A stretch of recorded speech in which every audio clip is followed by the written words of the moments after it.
without a reflection of the work that the Democrats in the Congress have accomplished. So I accept every compliment on behalf of the House Democrats. And our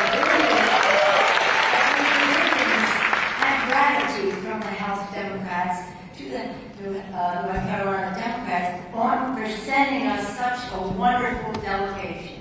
Of course, Alma Adams, our Dean, Kathy Manning, Val Forshee, who's here, Jeff Jackson, who's going to be the next Attorney General of Tom Davis, Paula Nickel, and I also know that two former members are here, two that I served with for many years and have great respect and admiration for. D.K. Butterfield, and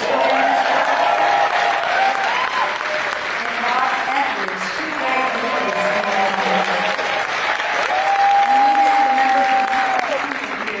Brokan, Brokan is here as a guest of our delegation. So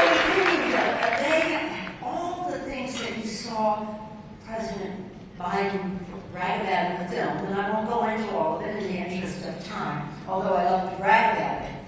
These members from North Carolina were either there to make it happen or there to protect it from the assault that was all coming. Perhaps I would go to each one of them and tell you how familiar it sounds to us. When I hear Leader Reese and I hear Leader Blue talk about the threats and the difference that the governor said that one, and Josh said that one vote will make in the House and the Senate for Josh, General Stein, when he is the governor of the state, and for Governor Hooker as the as he has gone forward. It's so remarkable. So I'm here, and let's talk about Anderson. Is she not a wonderful?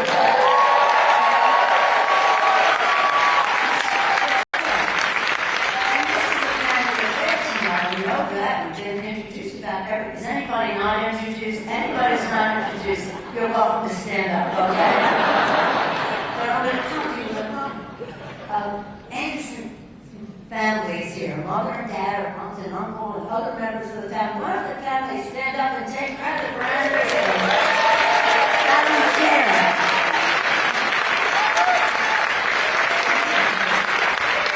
She's absolutely so wonderful. She brings her vitality, her youth, her enthusiasm, her brilliance to bear. And it couldn't come at a more important time. Now, Anderson, I started out as the chair of the California Democratic Party. So, you never know. They might have. I thought that was the greatest job in the world, and then one thing led to another. And why did I go from volunteer in politics, housewife, a house member, for the children? And that is what I've heard each speaker talk about tonight.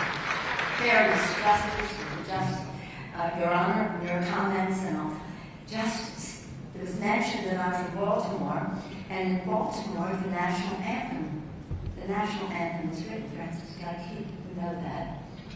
And everybody applauds at the end, but I applaud at the football, baseball game, whatever the game is, or whatever the event, when it says, proof through the night that our flag was still there. Our flag that we pledged, Mr. Maldonado led us, with liberty and justice for all. And that is what is at stake in this election. We must prove through the night, this is the night, that our flag is still there, with all that implies, and the justice you talked about, Your Honor. And it's a tough fight. They don't want to be criticized for their undermining the vision of our founders of this great country, the sacrifice of our men and women in uniform to keep our freedom protected, the aspirations of our children, which are part of all of that. They don't want to hear about that. All they did, when what's-his-name was president and they had the majority, all they did, getting Mr. Reed's point, all they did was pass a bill that gave 83% of the benefits to the top 1%. The top 1%. $2 trillion, not million, not billion, $2 trillion to the national debt. To the national debt. And then, when we were having our debates about the budget and all earlier this year, one of the fights was that they said we couldn't really afford all the money the Democrats wanted to spend on food for women, infants, and children, the WIC program, because it was going to increase the national debt. $2 trillion to the top 1%, women, infants, and children, a small amount of money, but it's going to increase the national debt. So that's, the battle of the budget, as our legislators know, here as councilpersons and the rest, that's the fight that is there. A budget should be a statement of our values as a country. It is a reflection of what is important to us. So what I heard all of you talk about so much was education.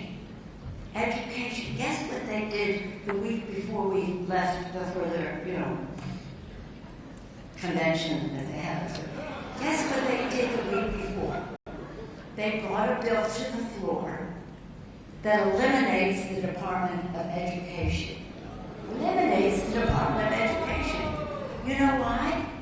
They teach critical thinking in public schools. That's what they say.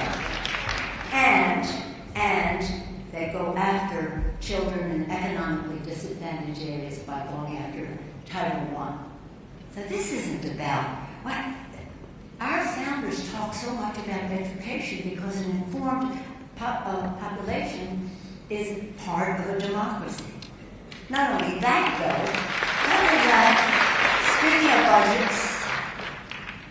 though, nothing brings more money to the Treasury of the United States than investments in education, early childhood education, higher education, post-grad, lifetime learning for our workers. There's no credit, there's no this, there's no nothing brings more than education. And the respect has been mentioned, General Stein, the governor mentioned about paying our teachers fairly well and appropriate for the good of our children, for the children. So every day, when I heard Leader Blue speaking, you're describing our lives in Congress. There are so many of the same issues. But understand this, what they have in their 2025 and that thing, that Project 2025. What's his name keeps saying, I don't know what they can do with it. I don't even know these people. No, they worked in his office. One was the head of the Office of Management and Budget, the other was the head of personnel. He knows it full well, and that is the agenda. It's an agenda that is not about liberty and justice for all that we pledge every day. So,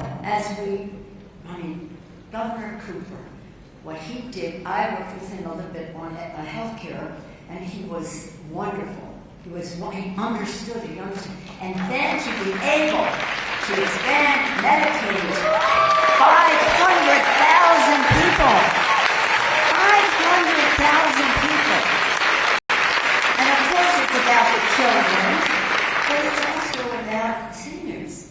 It's a middle income tax benefit. It's a middle income benefit because lots of seniors use Medicaid for long-term health care. So what he did was so remarkable. And as governor, his job creation and such a good fit with what we were doing in D.C. too, because there's so much opportunity, but he was already running with that ball for job creation in the state. So when people say, why did you leave home from, the chair of party to go to Congress? For the children. I say to members all the time, and my members who are here, and I want to particularly mention Deborah Ross. We're in your district, is that not right, Deborah? Please. I mentioned Deborah before because I was going to make special mention of her hospitality here. But it's all about the children. When people ask me, and they want to run, I say, know why you're running, because this is rough. you're a target. They come after you, and you have to know why. You know your why, and my why was for the children. So when people ask, what are the 3 most important issues facing the Congress, I always say the same thing. Our children, our children, our children. Their health, their education, the economic security of their families, jobs, jobs, jobs, and the rest. A safe, clean environment to which they can thrive, and also safety from gun violence, and a world of peace in which they can be safe and family. Now, you know your leadership, the Democratic leadership here in North Carolina is committed to the children. You could hear it in everything they said, and it was implied in so much reference and so many references that they made. It's about the children. It's always about the children. And so when we're in there for the fight, and they tell us they have to give $2 trillion to the richest people in America, but they can't afford to feed their children, you know we have a fight on our hands. But that's only emblematic of so much else that they're trying to do. And I do want you to know that this, all the accomplishments you saw, we're so proud of. American Rescue Package did all these things, reduced the number of children in poverty by 50%, put money in people's pockets, shots in their arms, keep children back to school safely, and people back to work safely as well, without one Republican vote. Without one Republican vote. The infrastructure bill, this is remarkable. And Justice, I want you to know that President Biden had a goal and a vision on that it would have justice. That it wouldn't just be infrastructure, the infrastructure where the community decided what the infrastructure would be. That there would be inclusiveness, there would be diversity, there would be all kinds of things, as the governor mentioned, and Josh too, about broadband in rural areas, all those things responsive to the community. 40% justice requirement that he had in that bill. I think you should know that because it's different from how infrastructure was done before. This isn't about building highways through a neighborhood. It's about unifying communities,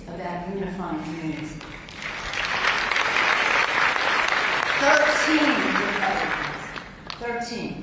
You never know it, by the way. They show up at groundbreakings, ribbon cuttings, and all the rest.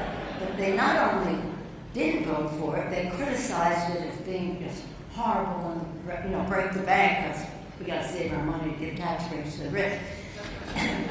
That still, we use it. When you do the IRA, which is about saving the planet and all the investments, a lot of it actually coming to North Carolina. I'll find the figure in a second. But in that bill, we had something that your members, your Democratic members of the House, insisted upon. It was about saving the planet. But as we did so, we had to address what was happening at Camp Lejeune. David Price, former member, was leading the way on this, and when we had a Democratic president, now and Congress, we could do something about it. Camp Lejeune, and millions of veterans have benefited from the bill, but the Camp Lejeune piece was very important because it not only affected the veterans, it affected their families. So thank you, North Carolina Democratic members of Congress, for insisting that that be Not one Republican vote. Not one Republican vote.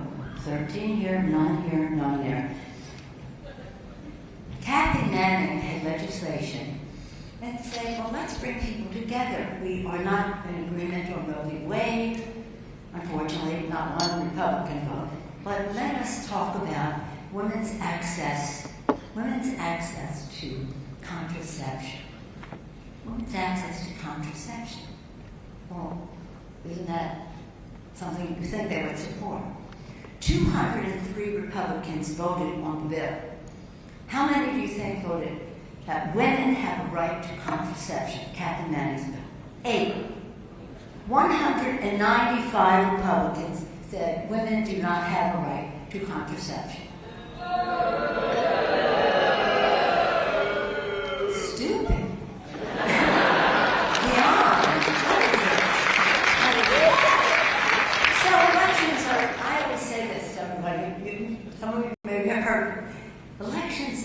not about rewarding you for what you have done.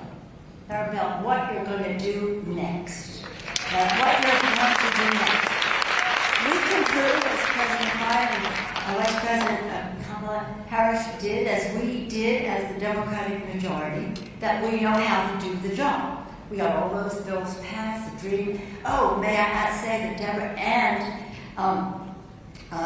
Congressman Forshee are part of the Science, Space, and Technology Committee that put together the Chips and Science Bill. The Chips and Science Bill. Deborah was very insistent on that, and again, that has brought a return to. So I named some of the bills, not all of them, but they are showing our credentials. But this isn't about any reward. This is about what comes next. And what comes next is very important for our country. The president, you heard him say 2 visions. Our speakers earlier said 2 visions, 2 different visions of America. Ours is a vision of liberty and justice for all, about caring about our children, their health, their education, all the things we've been talking about all evening. It's about a different way. It's so American. It's so patriotic. It so honors the values, again, of our founders, of our men and women in uniform, of our families. And theirs is something quite different. Project 2025 is a manual for Republicans to implement an imperial presidency.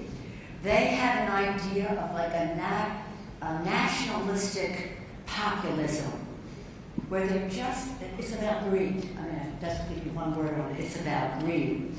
It will gut our constitutional system of checks and balances. It will ban virtual, everything respecting a woman's right to reproductive health.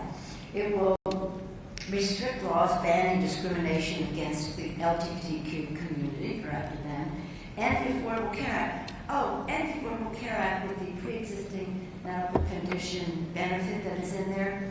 And so some people say, oh, no, we're for all that. No. What they said, pardon my French, Obamacare sucks. Obamacare sucks. That's what the guy wants to be president again, God forbid. Obamacare sucks. No, it does not suck. It cures. It cures.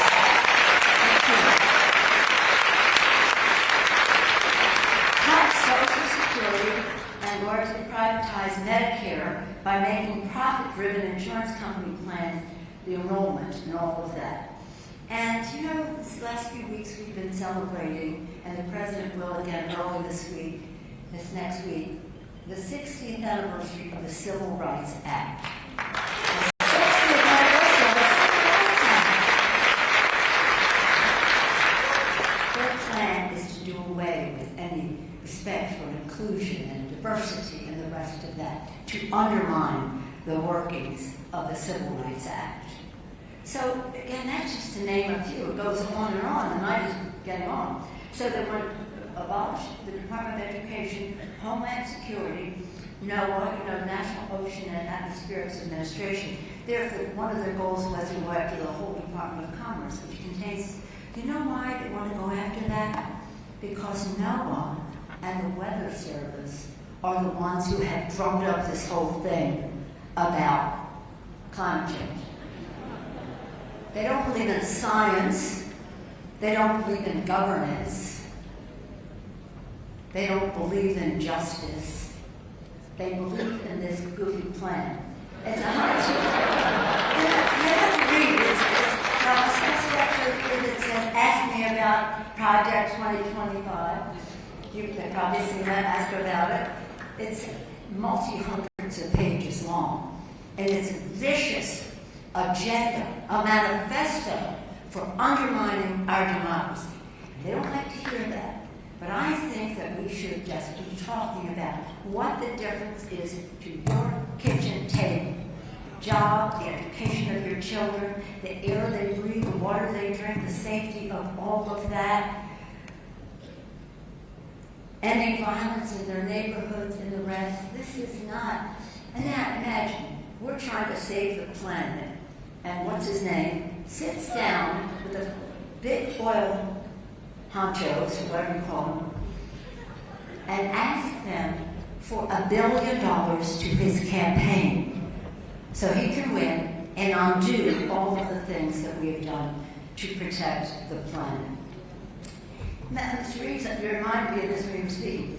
A family of four earning under their plan, a family of four earning $100,000, okay, would see a $2,600 tax increase, while a family earning $5 million a year would get a $325,000 tax cut. They are trying to expand the wealth gap in America.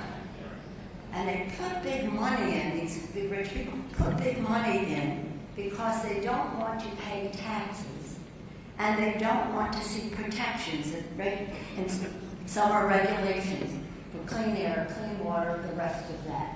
So we have a real problem on our hands. In other words, we just have to win. I'm just looking for that figure because of how much it means to North Carolina. Hold on for 1 second because it's a lot of money. It's a lot of money. It's worth waiting for. You just wait and see. And I want you to give credit to these Democrats from our state. And one of them, the Chips and Science bill, that's Deborah and the bill I mentioned from the Science, Space, and Technology Committee.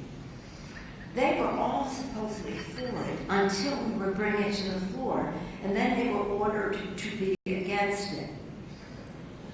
They were ordered to be against it, and when we brought the bill, they wouldn't vote for it, except when we got the 218.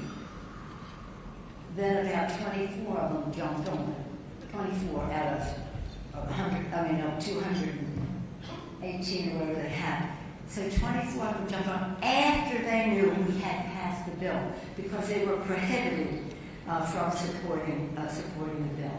But it's tens of billions of dollars for Democrats have delivered 15.7 million jobs. The president mentioned it, including more than 443 new jobs right here in North Carolina. And we thank your governor for making it.